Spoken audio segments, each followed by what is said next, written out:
Seigneur est bon, n'est-ce pas? Alléluia. Amen. Alléluia. Est-ce qu'on peut commencer à rendre gloire au Seigneur? Merci Seigneur, merci Papa pour ton nom, merci Seigneur Jésus pour ta présence, merci Seigneur Jésus pour ce que tu fais au quotidien, éternel Dieu Tout-Puissant, nous te louons, nous te rendons grâce encore une fois. Merci Seigneur Jésus de permettre que nous soyons encore, Papa, présents devant tes enfants Seigneur et d'envoyer le message que tu veux que nous puissions, Papa, communiquer au peuple éternel Dieu de gloire. Nous te rendons grâce Seigneur parce que tu vas faire ministère dans le cœur de quelqu'un Seigneur et que toute la gloire, Papa, te revienne au nom puissant de Jésus. Amen. Qui est content d'être dans la maison du Seigneur? Alléluia. Vous savez, ça fait toute la différence. Amen. Même si je suis seul, je vais dire ça. Ça fait la différence. Alléluia. D'entendre quelqu'un parler, n'est-ce pas, au travers des médias et puis aujourd'hui devant, n'est-ce pas, être dans la maison du Seigneur, ça fait vraiment la différence. Quel que soit le lieu, ça fait vraiment une différence. Amen. Et je crois que nous marchons dans la victoire. Amen. Alléluia. Je bénis le Seigneur pour l'opportunité qu'il nous donne, n'est-ce pas, de vraiment partager la parole. Vous savez, c'est pas facile. Quand à quelques heures de l'étude, on dit, bon, le pasteur ne vient pas. Moi, je trouve quelque chose, je dis, bon, gloire au Seigneur, amen. Alléluia. Il faut toujours être prêt. Et ce soir, je vous dis, ça a été dur. Mais bon, Dieu est bon, amen. Chaque étape dans laquelle je marchais, je disais, non, Dieu est bon. On va aller, il faut y aller. Amen. On ne renonce pas. Amen. On ne donne pas à quelqu'un d'autre. Non, c'est toi. Quand l'œil est sur toi, c'est toi. Amen. Et il faut y aller. Amen. Gloire soit rendue au Seigneur. Donc, c'est peut-être qu'un message que quelqu'un a déjà entendu. Amen. Et je sais que, moindrement que tu aies passé quelques années ici, n'est-ce pas, dans la maison du Seigneur, tu as déjà entendu ce message ou quelque part ailleurs, mais c'est bon la répétition. Et c'est bon, n'est-ce pas, de toujours entendre ce que le Seigneur veut nous dire. Souvent, en réentendant, tu peux avoir quelque chose de nouveau. Amen. C'est pourquoi nous lisons la Bible et ça ne finit pas. Quand ça finit, on repart à nouveau. Amen. Alléluia. Je veux encourager quelqu'un. Cette année, on doit terminer de lire la Bible. Amen. Ah, c'est ma résolution. Même si je suis encore en arrière un peu, mais je vais la terminer. Amen. Alléluia. Le Seigneur est bon. Vous savez, on sort d'un... Je ne dis pas qu'on sort, mais dans ces dernières années, nous avons remarqué que nous avons été beaucoup dans des situations où beaucoup d'entre nous, on ne s'attendait pas. Amen. Mais on veut parler du Covid-19. Covid-19 est entré et il a eu tout son corollaire. Confinement, couvre-feu, on a tout entendu avec cette affaire. Tout entendu. Ah oui. Et on a remarqué aussi l'attitude des chrétiens. Beaucoup de chrétiens ont eu des attitudes pour lesquelles on s'est posé beaucoup de questions. Vous savez, on se disait, mais est-ce que tu es vraiment, est-ce qu'un chrétien peut faire ce que nous voyons là, ce que nous constatons? Est-ce qu'un chrétien peut vivre dans un monde tel que nous sommes là-dedans maintenant? Amen. Mais il n'y a rien de nouveau. C'est des choses qui se sont déjà passées et c'est des choses qui vont revenir constamment. Amen. Et nous avons entendu beaucoup de choses. Vous savez, dans ces temps, il y a beaucoup de choses qui vont naître. Les faux pasteurs, les faux prophètes, des gens qui vont se croire, ils vont tout développer, ils vont augmenter la science, ils vont faire des choses et c'est vraiment incroyable. Mais nous, chrétiens, nous devons avoir une certaine attitude. On a eu un confinement puissant. Tout dernièrement, on a entendu des choses, on a prié. Vous savez, on a pris certaines résolutions. Tout un mois, on a prié. Amen. Et des gens ont eu des révélations. Des gens ont entendu de Dieu. Mais moi, je ne vais pas poser la question. Mais je sais que chacun de nous, on est allé devant le Seigneur. Et nous avons pris certaines résolutions. Amen. Alléluia. Et on va le voir bientôt. Puisque le mois de janvier est fini. Le confinement s'en va pour finir aussi. Et nous allons nous relancer encore la vie, dans cette vie. Amen. Et nous allons aussi faire face à certaines épreuves. Quelle sera notre attitude? Est-ce que nous avons vraiment entendu de Dieu? et quelle sera notre attitude. Nous avons vu cela aussi dans la Bible. Adam et Ève. Aujourd'hui, nos personnages d'enseignement sera Adam et Ève. Vous savez, quand Jésus-Christ est sorti, n'est-ce pas, de son 40 jours de jeûne et de prière, un être était devant lui. Amen. Ce n'est pas son ami, ce n'est pas un cousin, ce n'est pas son oncle, ce n'est pas sa tante, nul autre que notre ennemi commun. Et il est venu lui poser des questions. Vous savez, on va avoir beaucoup de questions à répondre. Amen. Et les âmes que nous allons gagner et l'ennemi aussi. Nous sortons, moi je ne sais pas pour vous, mais je sors de ces confinements-là tellement fort, tellement rempli de choses. Mais vous savez quoi? Je vais être mis à l'épreuve. Oui. Adam et Ève se croyaient, n'est-ce pas, ils entendaient de Dieu. Ils étaient dans un confinement terrible. Oui, tout était bien. Oui, dans le jardin d'Éden, tout était beau. Il y avait des arbres, des arbres fruitiers. Ils n'avaient même pas besoin de planter. Ça y est, tu te lèves le matin, tu dis, bon, aujourd'hui, là, c'est quoi? C'est les concombres que je mange. Demain, c'est les mangues. Mais ils avaient un interdit. Amen. Et comme nous le savons, ils ont, n'est-ce pas, commis ce qui ne devait pas le faire. La Bible nous dit que Dieu a placé 2 arbres au milieu du jardin et un arbre était interdit. Leur était interdit. C'était l'arbre de la connaissance du bien et du mal. Et à un moment donné, la désobéissance est arrivée. Pourquoi? Parce qu'ils ont commencé à passer du temps à côté de cet arbre. Et ça, nous allons l'entendre maintes fois. Vous savez, moi, quand je commence l'étude biblique, je me dis que là, c'est la porte. Parce que tout commence là. Amen. Tout commence là. Hein? Quel choix vas-tu faire? Peut-être aujourd'hui, tu vas l'entendre. Tu vas résister. Tu vas même le chasser. Tu vas même marcher loin de lui. Mais laisse-moi te dire, l'ennemi, il est comme l'hyène. Vous savez, l'hyène, là, cet animal-là, il est un peu bizarre, un peu l'arrière courbé. Vous savez comment il attaque ses proies? Il vient d'abord, il est comme surpris. Il court. Tu penses qu'il est parti. Non, il va t'attendre devant. Ouais. Et c'est comme ça l'ennemi. Il va venir sur plusieurs facettes.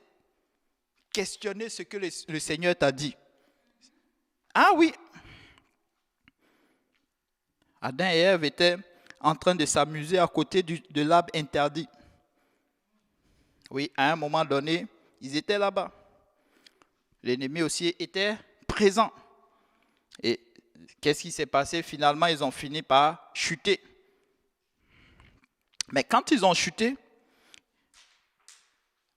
on s'attendait à grandes choses. Pourquoi? Parce qu'ils ont passé du temps dans la présence de Dieu. Ils ont récolté, ils ont eu beaucoup d'enseignements de Dieu. Amen. Puisqu'il y a eu une étude biblique qui a été donnée quand même. Parce que quand la femme commence à citer les versets bibliques, commencer à citer les commandements, ça veut dire qu'elle savait quelque chose. L'ennemi a vu qu'il y avait une faille. Oui, attendons-nous bien. Nous avons 1 an. Ça, c'est le minimum. Mais il y aura peut-être, bientôt, il n'y aura plus de coronavirus pour au moins 10 ans. Quelle sera ton attitude? La Bible nous dit qu'ils ont mangé. Non seulement qu'ils ont mangé, au fait, quand elle a eu la conversation, elle va commencer à apprécier cet arbre. Au fait, la connaissance comment on appelle ça, la conversation qu'elle a eue avec l'ennemi a commencé à lui ouvrir l'esprit. Elle a commencé à opposer, n'est-ce pas, la conversation qu'elle a eue avec Dieu et puis la conversation qu'elle a eue avec, n'est-ce pas, l'ennemi. Ça a commencé à avoir comme un choc dans sa tête. Amen. Oui. En fait, elle n'a plus voulu chercher à marcher sur la parole de Dieu, mais elle a voulu chercher à marcher selon ses désirs. Et c'est là le problème.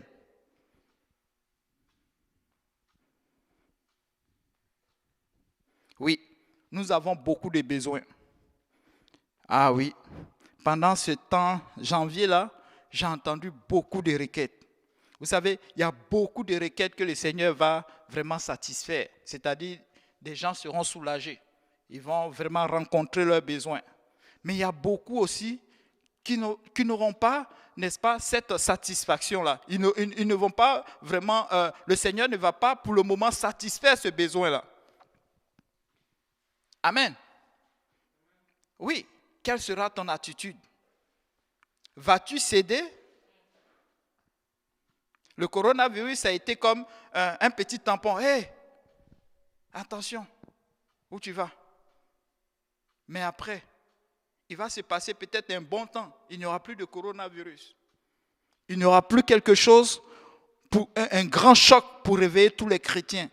Est-ce que nous allons nous endormir quand le besoin ne sera pas encore satisfait pour un long temps? Amen. Elle a vu que cette table-là, si elle mange, ça pouvait lui donner, n'est-ce pas, la fierté. Il faut que je m'affirme. Il faut que mon besoin soit, n'est-ce pas, satisfait maintenant. Vous savez, les opportunités, l'ennemi va nous les présenter. Ah oui. Et si tu essayais ceci? Il peut même juste changer de nom, changer de couverture. Moi, j'ai entendu, il y a certaines personnes qui font des rêves et dans ces rêves-là, ils voient comme leur grand-mère qui revient. Du coup, ils relâchent. Oui, c'est ma grand-mère. Oh, elle est tellement cute. Je voulais même lui parler. Je n'ai même pas eu le temps de lui parler. Et puis, amen. Et le lendemain matin, oh, mais en fait, j'ai parlé avec un démon. Elle est morte. Ah oui. Oui, c'est un peu comme ça. Donc, quand on monte dans le réel aussi, c'est un peu comme ça. Ça peut venir sur plusieurs facettes. L'ennemi, il est très rusé. Et très souvent, il va venir le questionner. Dans 2 Corinthiens, chapitre 11, verset 3. 2 Corinthiens 11, 3, Paul met en garde. Mais je crains que, comme le serpent a séduit Ève par sa ruse, vos pensées ne se corrompent aussi en se détournant de la simplicité qui est en Christ. Vous savez, les choses de Dieu ne sont pas compliquées. Les choses de Dieu sont simples. On n'a pas rencontré le besoin et on commence à aller loin, on commence à faire un peu, et enfin c'est la doctrine maintenant qui est exposée et finalement on n'y croit plus. Oui, la chose la plus simple est devenue compliquée. Vous savez, la croyance et la foi viennent de ce qu'on entend. L'enseignement. Qui sont tes sources? Et ça, on a plusieurs fois entendu ici. Les sources, les gens qui t'encouragent. Les gens qui, soi-disant, oh non, c'est une maman spirituelle. Elle a prié, quand elle prie là, mon vieux. La terre même tremble comme ça. Oui, elle prie, c'est bien. Mais son enseignement, d'où vient sa doctrine? Souvent même, c'est des gens... Bon, on va laisser ça. On ne parle pas des gens. Amen. Mais vous voyez, en explorant la parole de Dieu, c'est-à-dire, quand on a commencé à lire la Bible, quelque part dans la Bible, c'est caché. C'est pourquoi il faut lire la Bible. Il ne faut pas se laisser séduire. Vous savez, au début, on va dire que dans ma conversion, au début, c'était comme tout le monde voulait m'évangéliser. À un moment donné, ça a été dur. Pourquoi? Parce que j'ai commencé à résister. J'avais de la difficulté, pasteur Dario, de la difficulté à leur répondre. Pourquoi? Parce que je vois, mais je ne peux pas expliquer. À ce moment, je suivais l'étude biblique avec le pasteur. Je me rappelle quand quand j'allais à l'école à l'UQAM, il y avait mon jour de jeûne, c'était le jeudi. Il y avait un petit témoin de Jéhovah, là, un enfant de 19 ans. Il attendait toujours ce jour-là pour m'irriter. J'étais comme, finalement vers midi, il m'en va manger. Mais oui, mon jeûne est brisé. J'ai dit, ça c'est le diable. Non, il n'y a rien à faire, c'est le diable. Ah! Et il y avait une autre aussi qui était en train de se convertir. Elle quittait, n'est-ce pas, elle quittait le camp, un autre groupe religieux, pour intégrer les chrétiens. Mais je te dis, c'était incroyable. J'étais entouré de... Moi, à l'école, on m'appelait le pasteur. J'étais toujours en veste. C'était ça le problème. Il me disait, moi, c'est quoi le problème avec moi là? Pourquoi je suis toujours en veste? Mais le problème, c'est que je n'arrivais pas à expliquer correctement la parole de Dieu. Et il m'attaquait. Mais bizarrement, et tous s'étaient concentrés lorsque je prenais la parole pour parler de Dieu. Je l'expliquais à ma façon, mais il fallait les verser. Et la fille, elle, son problème, c'est que quand on revenait chaque jour, le lundi, vous savez, quand il y avait un week-end, et qu'on revenait, c'était toujours elle qui passait par les séances de délivrance. Oui, maman, pasteur, papa, je ne sais pas moi. C'est à cause d'elle que j'ai entendu pour la première fois une étude sur la démontologie ou bien quoi là. Ils font l'étude des démons. Hein, quoi? Je ne sais pas. Voilà. Et je te dis, hein, c'est des séances de prière intenses. Oui, tu viens, tu dis ton rêve ou bien il te regarde. Ah, elle a porté telle habit bleu. C'est peut-être ceci ou bien elle a fait tel rêve, telle personne a fait un rêve sur toi et ça commence. On va tailler tel démon. J'ai dit non. Mais ça ne finit pas. Ah, j'ai dit, il y a quelque chose qui ne marche pas dans cette affaire-là. Il y a quelque chose qui ne marche pas. Je les ai plusieurs fois. Ils sont venus, je crois qu'il y a... Oui, il y a une autre qui est venue, mais les autres ne sont pas arrivés. Moi, je lui ai dit, va doucement. Parce que tu quittes un mouvement religieux pour intégrer les chrétiens, tu penses que quoi? Tous les démons qui sont là, ils vont te réclamer. La fille était devenue un peu bizarre. Mais bon, gloire soit rendue au Seigneur. Mais je sais qu'elle passait par des moments difficiles. Pourquoi? À cause des enseignements qu'elle entendait. Vous savez, la simplicité de la chose t'emmène à une vertu terrible. La simplicité, aussi simple. Christ est tellement simple qu'on n'a pas besoin de compliquer les choses. Oh, le prophète. Et ils vont se suivre. Oh, je n'ai pas eu... Bon, j'ai entendu que tel a prophétisé et il y aura bientôt ce que je veux. Vous savez, en Afrique, on entendait de tout. Ils prophétisent même le voyage à l'étranger. Ah, ça, c'est grave. Aujourd'hui, on peut dire qu'on n'est pas dans ça, en Amérique du Nord. Mais je te dis, contrôle ta vie. Vois certaines personnes avec qui on était. Et regarde l'église aujourd'hui.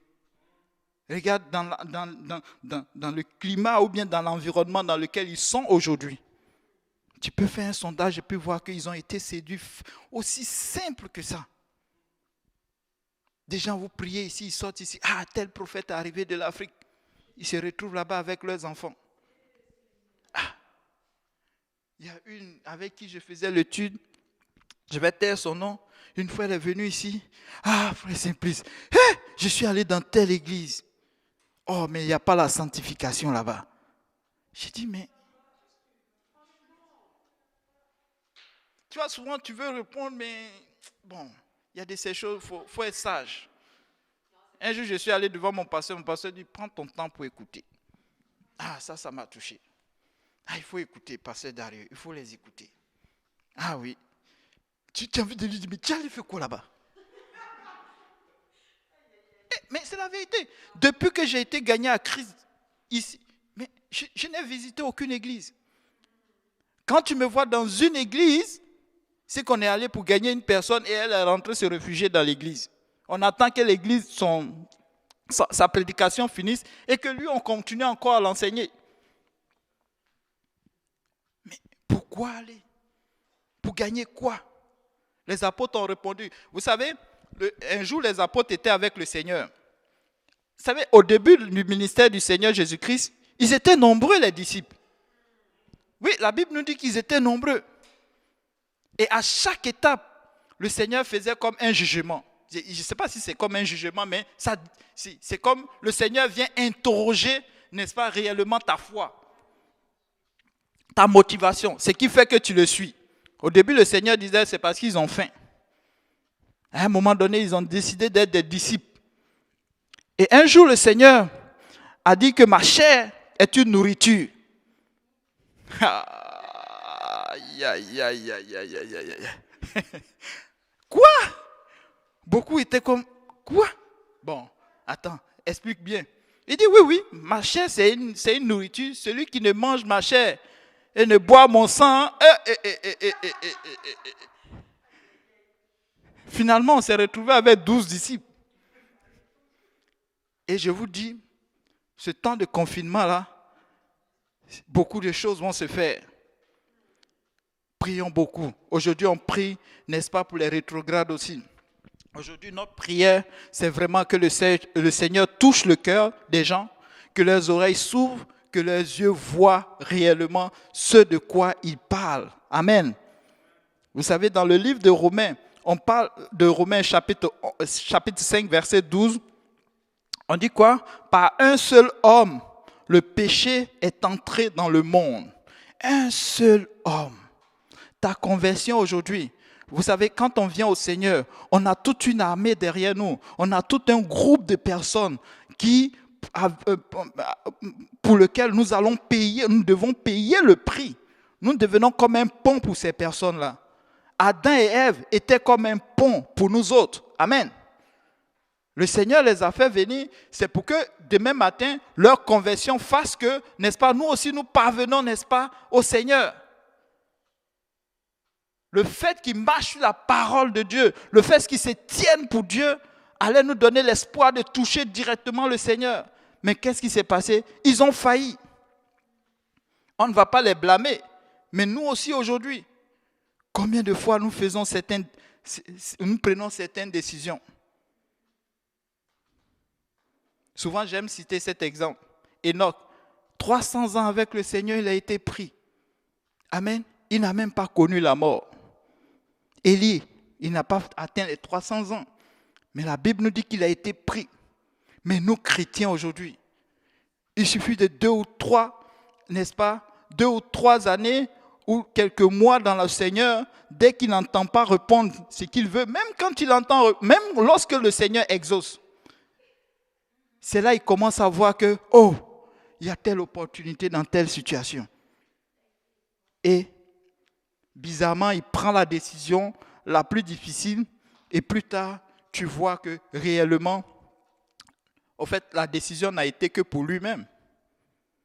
Et c'est là que c'est vraiment difficile. Pourquoi? Parce que l'être humain est vraiment, c'est là qu'il montre réellement notre égoïsme. Parce que nous ne pensons qu'à nous.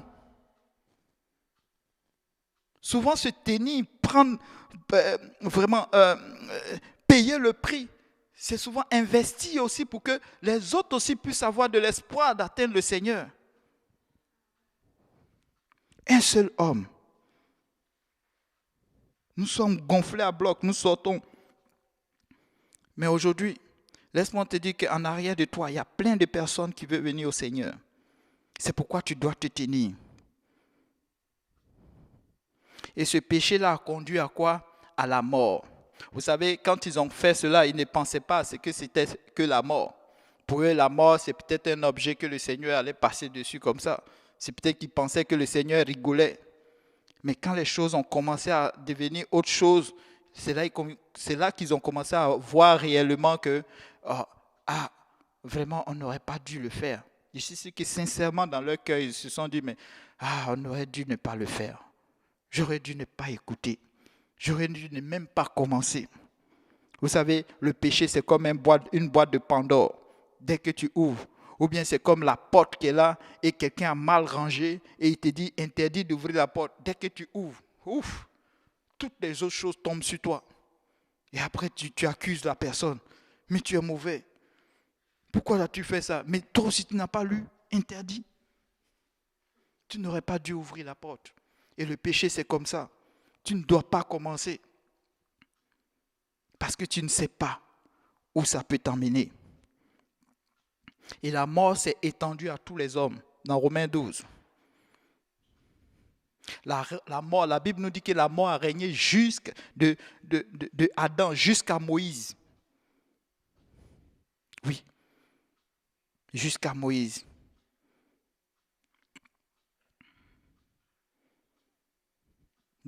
À cause de cela, cette désobéissance a fait que, aujourd'hui, toi et moi, nous sommes pécheurs. Vous savez, quand on sort et qu'on rencontre quelqu'un et qu'on lui dit que nous sommes pécheurs, il ne comprend pas. Pourquoi je suis pécheur? Je n'ai pas tué un être humain. Je n'ai pas désobéi à la loi de l'ego. Pourquoi je suis pécheur? Moi, je vis bien. Je suis tranquille dans mon coin. Je n'ai jamais insulté quelqu'un. Mais le fait que Adam et Ève ont péché, Dieu a condamné le péché dans la chair.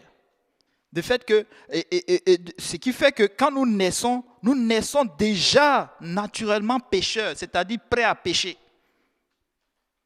Et c'est ça que nous devons enlever. Et si quelqu'un ne l'a pas encore enlevé, nous avons la solution. Au fait, nous n'avons pas... La Bible nous donne la solution. Amen. Tu dois te repentir de tes péchés. Tu dois te faire baptiser au nom de Jésus-Christ pour le pardon de tes péchés. Amen. Et recevoir le Saint-Esprit. Et ça, c'est vraiment important pour te reconnecter avec le Seigneur. Et c'est ce pourquoi nous sommes là. C'est ce pourquoi nous travaillons. C'est ce pourquoi, même quand il y a le confinement, nous devons rester éveillés. C'est pourquoi nous prions. Parce que quand nous prions, Dieu envoie les anges toucher le cœur des gens. Quand souvent il y a des situations difficiles comme ça, les gens croient que l'église est fermée, c'est un temps de relax, on peut aller à la plage. Non, c'est le moment de prier. Oui. Ils font des voyages bizarres. Ils se cachent, ils vont à Cancun. Des chrétiens qui vont à Cancun. Oh!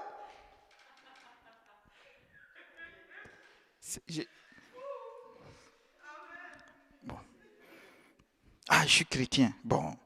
Cancun, bon. Non. On doit prier. Et des âmes doivent être atteintes. Oui. Oh, je me suis fait baptiser, j'ai gagné une âme. Mais oui. Mais est-ce qu'il l'âme est encore dans l'église? Est-ce qu'il est là encore après 10 ans? 15 ans, est-ce qu'il est encore là? Est-ce que sa famille est parvenue au Seigneur? Non, ça veut dire que le travail continue. Alléluia. Nous sommes 7 milliards de personnes sur terre. Est-ce qu'il y a 7 milliards de chrétiens? Non, le travail continue. On ne lâche pas. On ne lâche pas. Et quand ils ont péché, et c'est là que leurs yeux ont commencé à s'ouvrir et ils ont réellement vu qu'ils étaient vraiment humains. Oui, l'innocence était finie. Oui. Et là, par une douce voix, tu peux entendre le Seigneur qui vient. Là, la conscience. Ah, nous avons péché. Nous avons fait ce qui est mal devant le Seigneur. Tu es là et puis tu n'es pas en paix. Ça ne marche pas. Vous savez, à un moment donné, l'homme se croit comme très loin du Seigneur. Il n'y a rien d'autre. Souvent, même, ce n'est même pas parce que tu as péché. Ça fait au moins un bout de temps que tu n'as pas prié. Aussi simple que ça. Vous n'avez pas vu? Moi, souvent, il arrive que je suis là et puis je vois et je commence à avoir faim. Je dis, mais qu'est-ce qui se passe? Pourquoi j'ai faim? Et puis, je remarque que, au fait, toute la journée, ma dernière nourriture que j'ai prise, c'était peut-être hier midi. Ça me prend quelque chose dans le ventre. C'est un peu comme ça. Quand tu te sens seul, quand tu vois que tu as une angoisse, c'est peut-être que c'est le moment d'aller prier un peu. Amen. C'est le moment de te repentir et de retourner devant le Seigneur. L'Éternel Dieu appela l'homme. Et quand c'est comme ça, la voix de Dieu devient difficile. Je n'arrive plus à l'entendre. Mais tu n'arrives plus à l'entendre parce que tu n'es pas à la place là où il le faut. Tu as mis une barrière, tu as mis quelqu'un entre toi et Dieu. Et cette personne est tellement lourde que quand Dieu parle, tu n'entends pas parce qu'il a bouché tes oreilles. Tu n'entends pas. Et Dieu lui pose la question. Et souvent quand tu es là, au lieu d'aller dans une réflexion profonde, tu peux t'asseoir tranquille, moindrement que tu as eu le Saint-Esprit. Tu dis au Seigneur, regarde ce qui se passe dans ma vie. Qu'est-ce qui ne va pas? Je ne me sens pas à l'aise. Papa, parle-moi. Dis-moi. Dieu va parler. Moi, j'ai déjà fait ça. Si moi, je l'ai expérimenté, toi aussi, tu peux l'expérimenter. Oh, Dieu ne me parle pas. C'est faux. Dieu te parle. Dieu peut te parler. Mais tu as peur de ce qu'il va te dire. Parce qu'il va te dire la vérité. Amen. Dieu peut te dire, cette année-là, la nouvelle année-là, j'aimerais que chacun de nous fassions cette prière-là. Chaque fois, tu n'as pas besoin d'appeler le frère Yannick, pasteur. Non, on a envie de gagner des âmes. Mais toi, quand ça ne va pas, parle au Seigneur. Parle au Seigneur. Sinon, tu vas croire que nous tous là, nous avons échoué et que l'église là n'a plus de puissance. Coronavirus a totalement terni l'esprit qui était là et tu vas commencer à te balader d'église en église cherchant la puissance. Non, tu as déjà la puissance. Tu la négliges.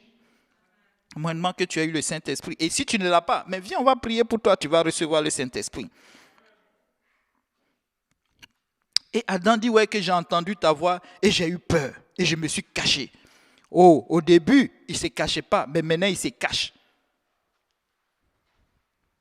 Un jour, j'ai entendu le témoignage de quelqu'un qui dit, ah, j'ai eu le bon témoignage de votre église, il y a la puissance là-bas. Hey, les gens, waouh, c'est puissant. Prie pour moi, mon frère. J'ai dit, mais viens, non? Viens. Tu vois, viens expérimenter cette puissance. Mais pourquoi? Parce qu'il a peur d'exposer ses péchés. Il y a de ces choses qu'il n'a pas encore laissées. Amen. Il n'a pas encore laissé. Et il a eu peur. Quand on pêche, quand on a cet élément-là en nous, on a de la difficulté à entendre la voix de Dieu. On a de la difficulté à s'exposer à la parole de Dieu. Et Dieu lui dit, mais qui t'a appris que tu es nu? Tu as eu une conversation avec quelqu'un. Tu as eu une conversation. Est-ce que tu as mangé de l'arbre que je t'avais défendu de manger? Genèse chapitre 3, verset 11.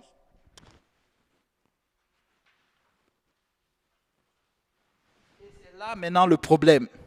Vous savez, quand on arrive à cette étape-là, où tu es conscient de ce que le Seigneur te réclame, n'est-ce pas? Et c'est là le drame. Là, chacun commence à regarder l'autre. Vous savez pourquoi? Parce que nous sommes humains. La nature humaine, c'est ça. Rejeter la faute sur l'autre. Oh, c'est à cause de Dario. S'il n'était pas venu avec sa goutte bleue, je ne serais pas dans cette situation.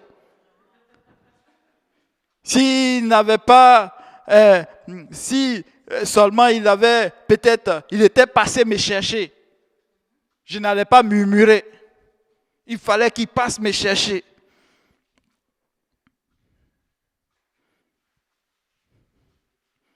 Et Adam répond, la femme que tu as mis auprès de moi. Vous savez, quand tu commences à dire, n'est-ce pas? Vous savez, quand une situation t'arrive, ne pense pas que tu es totalement innocent. Nous croyons que nous sommes toujours innocents. Oh, j'étais là, je n'ai rien fait, et puis la situation est venue me trouver. Tu vois, quand par exemple tu roules sur l'autoroute, et puis quelqu'un te cogne. Oh! Mais je n'ai rien fait. Si ton automobiliste est venu me cogner, mais tu faisais quoi sur l'autoroute? Mais c'est ça. Oui, donc ça veut dire que tu as une part de responsabilité. Au fait, l'être humain n'aime pas la responsabilité de ces gens-là. Non, c'est pas bon pour lui. Amen. Mais une seule chose était importante. La seule chose qui était importante à faire en ce temps-là, c'était quoi? C'était juste se repentir. Non seulement il blâme Dieu, il blâme, n'est-ce pas, la femme que Dieu a mis auprès de lui. Pourtant, il avait cette envie, il ressentait ce besoin-là. Tu vois, quand on a quelque chose, n'est-ce pas, et qu'on faillit, c'est Dieu qui nous l'a présenté, c'est Dieu qui nous l'a donné. Dieu lui a donné parce qu'il en avait besoin. La repentance, c'est vraiment la clé. La repentance, c'est comme l'outil charnière. La repentance t'ouvre la porte à beaucoup de choses. La repentance nous ouvre la porte à plein de choses. La repentance nous ouvre le cœur de Dieu. Quand je dis une repentance, ce n'est pas une repentance avec la bouche. Ah oui, Seigneur, pardonne-moi. Comment on faisait ça, le Notre Père? Pardonne-moi, mon Père, parce que j'ai péché, j'ai menti, j'ai volé, j'ai fait. Non, c'est une repentance sincère. Reconnaître que tu es impliqué dans cette affaire. Reconnaître que réellement, toi-même tu fais partie. Les justifications n'ont jamais produit quelque chose de correct. Souvent quand Dieu nous demande quelque chose, ce n'est pas la peine de nous justifier. Il ne veut même pas qu'on se justifie. Il veut simplement que tu reconnaisses l'état dans lequel tu es. Il veut simplement cela.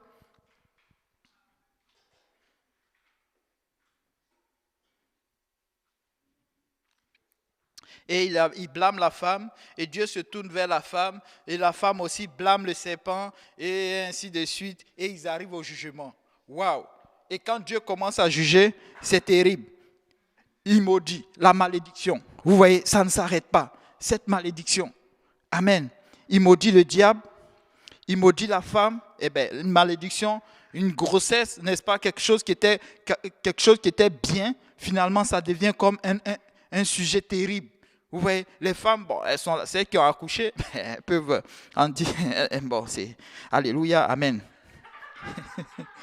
Il y a d'autres même qui vont subir des césariennes, il y a d'autres qui meurent en couche. C'est grave, un jugement terrible. Et la malédiction sur la terre. Vous savez, Dieu dit qu'il maudit. Oui, il maudit. Si nous ne faisons pas, n'est-ce pas, nous ne faisons pas sa parole, c'est-à-dire que si on n'obéit pas à ses commandements, il maudit jusqu'à la 1000e génération. Qui veut que Dieu maudisse sa génération jusqu'à la 1000e génération? Qui veut? Personne. Moi, je veux que mes enfants soient bénis jusqu'à la 1000e génération. Alors, si tu veux cela, c'est le moment de payer le prix. C'est le moment. C'est pourquoi je disais tantôt, nous les humains, on est un peu comme égoïstes. Nous voulons vivre tout maintenant. Notre temps, c'est maintenant. Tout ce que nous faisons, c'est maintenant. Nous, et ça s'arrête là. Souvent, on croit investir dans les enfants, dans nos progénitures, mais c'est faux. C'est un faux investissement. Garder de l'argent pour tes enfants, l'école et tout ça, ça va aller où? Aujourd'hui, si moindrement que vous regardez un peu l'actualité, ils sont en train de mettre en cause l'école. Parce qu'on peut réussir sans passer par l'école. Donc pourquoi je vais aller faire beaucoup d'années université? C'est pourquoi peut-être que c'est à cause de ça il y a très peu de médecins au Québec. On ne sait jamais. Mais oui, pourquoi je vais me casser la tête pour tout ça? Le meilleur investissement, c'est en Christ. Le meilleur investissement, c'est la parole de Dieu. Le meilleur investissement, c'est la prière. Prie, jeûne pour ton enfant. Prie, jeûne pour quoi que ce soit. Prie, invoque l'Éternel, invoque son sang sur ta progéniture. Prie pour tes parents. Prie même à la garderie quand tu veux envoyer tes enfants. Là où tu envoies, partout, tu dois prier. Même ceux qui ne sont pas encore venus, ceux qui n'ont pas encore accouché, tu dois prier pour tes enfants qui s'en viennent. Afin que quand ils viennent, ils tombent, n'est-ce pas, dans une situation où ils sont déjà bénis. Ils sont déjà bénis. Il y a plein d'enfants qui naissent, ils viennent déjà avec des natures déjà pécheresses. Ils tombent déjà dans des malédictions. Ils voient que ça continue. Ah. Maman était en train de changer de mari. Papa changeait de femme. Tu vas regarder, tu vas voir que l'enfant aussi devient la même chose. Il coule dans les mêmes situations. Impossible, difficulté de se marier. Pourquoi? Parce qu'il y a une malédiction qui est là, qui n'a pas été brisée. Quelqu'un n'a pas voulu payer le prix. Peut-être qu'il a commencé, dès qu'il a vu une situation qui était favorable à lui, ouf, la poudre d'escampette, comme le disait passé, la poudre des tempêtes ou bien la poudre d'escampette. Bon, voilà, d'escampette. On choisit la facilité. Adam et Ève ont choisi la facilité. Vous savez, ce n'est pas le moment de choisir la facilité. Face à l'accomplissement de tout ce que la Bible est en train de prêcher, la fin des temps s'approche. Ce n'est pas le moment. Du jour au lendemain, vous avez vu combien de personnes, de grandes personnes sont mortes à cause du coronavirus? Une petite toux, une petite grippe. Toi, le grand, puissant, avec tout l'argent que tu as, ça t'a terrassé? Waouh, c'est incroyable. Et Dieu va, n'est-ce pas, lancer toutes ces malédictions et après, il va les chasser du jardin d'Éden. Oui, vous avez décidé de pécher, alors vous n'allez pas vivre ce péché, vous n'allez pas vivre avec cette nature pécheresse dans ce beau jardin. vous allez être en dehors du jardin. Vous allez aller vivre dans une situation où vous allez devoir travailler dur. Vous savez, quand on parle de cela, tu peux sentir que, n'est-ce pas, ceux qui vont devoir vivre, n'est-ce pas, pour gagner le ciel. Vous savez, moi, je veux partir à la première résurrection. Vous savez, mourir pour Christ, et c'est tout. Mais la deuxième résurrection, tu vas devoir vivre, tu vas devoir mourir, tu vas devoir te battre. Et ce n'est même pas sûr que tu y arrives. Veux-tu attendre cela? Veux-tu réserver cela à ton enfant? Il vient, il est comme innocent, il ne sait pas. Pourtant, toi, tu as eu l'opportunité. De plus en plus qu'on avance, les choses deviennent dures. Vous voyez les lois? Aujourd'hui, on nous oblige à nous vacciner. Même à vacciner nos enfants. On nous dénonce. On nous enferme. Tu ne dois pas parler. Waouh, des grandes démocraties comme ça, ceux qui sont chargés d'après eux, c'est eux qui ont... Aujourd'hui, ils briment, n'est-ce pas, la parole, la liberté de quelqu'un. C'est un peu comme, oh, qui vous a donné ce monopole-là? Qui vous a donné ce pouvoir-là? Donc les choses vont devenir difficiles, de plus en plus. Mais avec le Seigneur, nous avons la solution. Amen. Avec le Seigneur, les choses vont être un peu plus faciles. Parce que là où tu te couches, tu peux avoir la conscience tranquille que même mort, le Seigneur le dit, tu as la vie. Même mort, tu as la vie. Amen.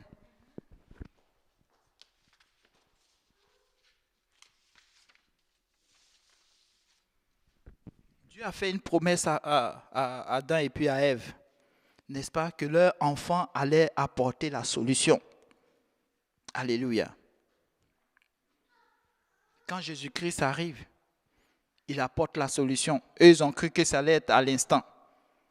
Quand Caïn est venu, quand ils ont vu Caïn, ils ont dit, non, ce n'est pas lui. Ça là seulement, ça ne peut pas être lui. Mais avec Jésus-Christ, aujourd'hui, nous avons cette solution-là. Amen. Le Messie, la Bible nous dit que quand il est monté à la croix, le sang qui est versé à la croix, ce sang-là, c'est notre rémission, c'est la rémission de nos péchés. La rémission, c'est quoi? La rémission, c'est lorsque tu es pardonné. Amen.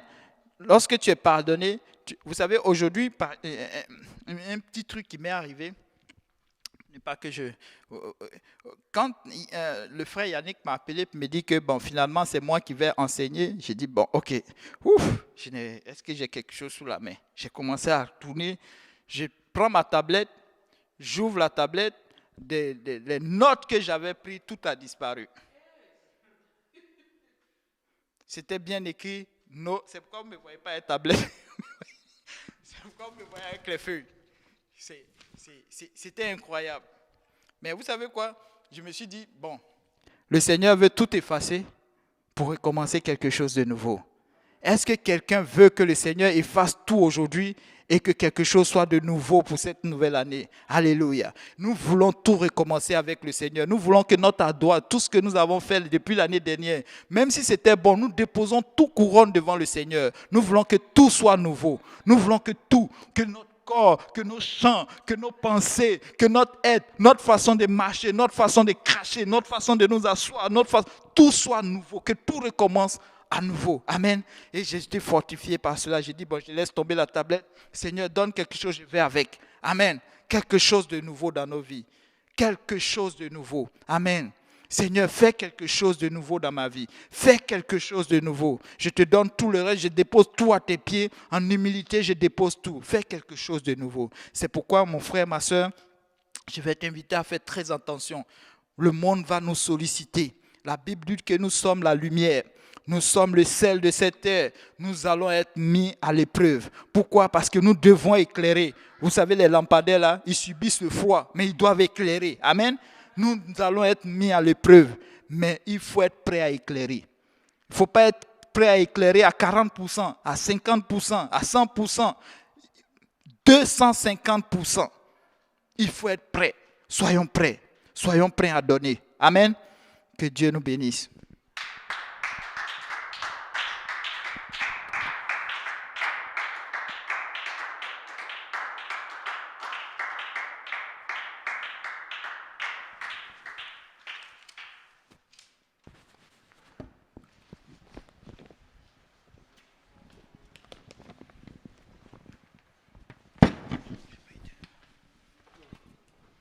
Alléluia, Alléluia, Alléluia, Alléluia, Seigneur Jésus, gloire à ton Saint-Nom, Papa. Merci beaucoup, Frère Simplice. Donc, je ne sais pas, c'est clair. Je ne sais pas ceux qui cherchent le prophète, qu'est-ce qu'ils cherchent. Ceux qui cherchent la délivrance, qu'est-ce qu'ils cherchent. Parce que moi, je me dis, si chacun prend sa Bible en papier ou sa Bible électronique, tu prends juste ton cellulaire ou tu prends juste ton iPad et quelle que soit la personne qui veut te parler, tu t'assois et tu compares. Tu t'assois et tu compares. C'est un travail minutieux et judicieux. Pourquoi? Parce que pour ceux qui travaillent ou pour ceux qui vont à l'école, pour réussir un cours, tu ne fais pas un cours en un jour. Tu n'apprends pas à faire l'examen en un jour. Tu dois faire plusieurs cours, plusieurs exercices, plusieurs laboratoires et après tu fais l'examen. Amen. Et donc, c'est la même chose pour aller dans l'éternité. Il faut que tu examines ce qu'on te montre et il faut que tu compares. Amen. Il faut chercher Dieu sincèrement. On va prier, on va élever le nom du Seigneur. Et on va conclure pour cette étude. Seigneur Jésus, merci pour ta grâce, merci pour ta bonté. Nous demandons pardon de nos fautes et de nos péchés, Seigneur. Je t'en supplie, touche nos cœurs et donne-nous de regarder à ta parole, de regarder à toi, Seigneur, et d'entendre ton appel et d'y aller, Papa, de ne pas traîner. Nous prions, Seigneur, que ta main soit sur nous, Seigneur. Nous venons rejeter cet esprit de distraction, cet esprit de confusion, cet esprit de mensonge, cet esprit d'iniquité, cet esprit d'aveuglement. Nous venons le rejeter fortement et puissamment avec autorité et fragrance au nom de Jésus, avec insistance.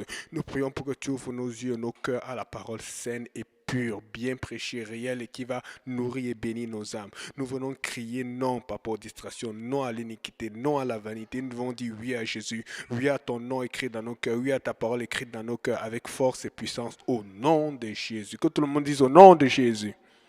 Alléluia, Seigneur Jésus. Que Dieu vous bénisse. Prochain service demain à 19h15 sur YouTube. Que Dieu vous bénisse. Bye.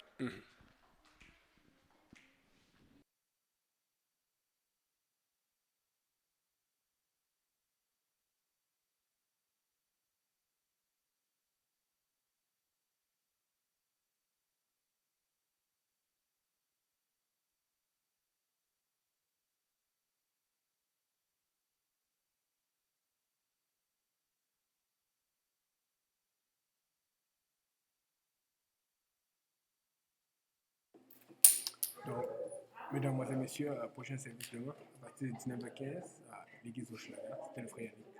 Au revoir.